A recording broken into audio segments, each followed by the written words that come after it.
The Aimless Archive is an investigation into the things that we keep, but I'm also interested in the things that we don't keep, so that's kind of everything. It kind of started as a way to highlight the process over the end product of a piece of work. I think that archives are the places where we can find that exciting stuff. The moments of decision making and editing kind of exist within the archive, as opposed to the exhibition space where you might find a finished, fully realised piece of work.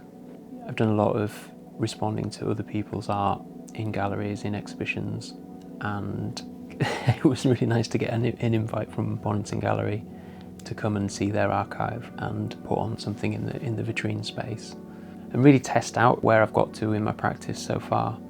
Does this stuff does it actually work?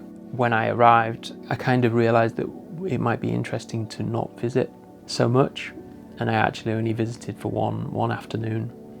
So the things that I've used and the bits that I've kind of broken apart and then rebuilt and put back together to go into the vitrines are just from that very first surface survey of the archive. So the thing I'm doing in the vitrines is called Suggested Starting Points, and it's a really exciting area to do something in because it's not a gallery space, it's a place where people are just passing through on the way to somewhere, on the way to a lecture or on the way to another part of the university building. Vitrine number 1 is called Each Piece is a Starting Point, and I've made suggestions as to how you might want to start with that kind of material, but I'm also hoping that people will also offer their ideas around that. And vitrine number 2 is called Your Starting Point, where there's a slit or a slot cut into the vitrine where people can put their response or their starting point or their version of one of the invitations. So that vitrine collects and again builds another archive.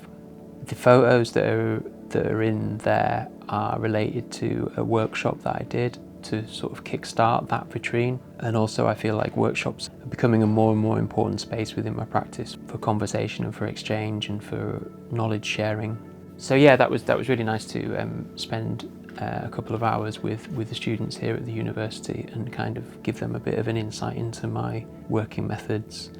Apart from the vitrines, there's also an archive cabinet that would normally have things from the Bonington Archive on display, but my notebooks are now in that archive cabinet.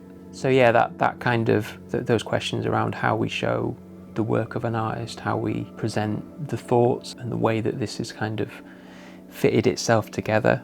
I keep thinking about it as it building itself. It's making its own decisions, and again having no fixed idea on what the outcome will be, other than I know that it's going to go into a display case, has really helped with that.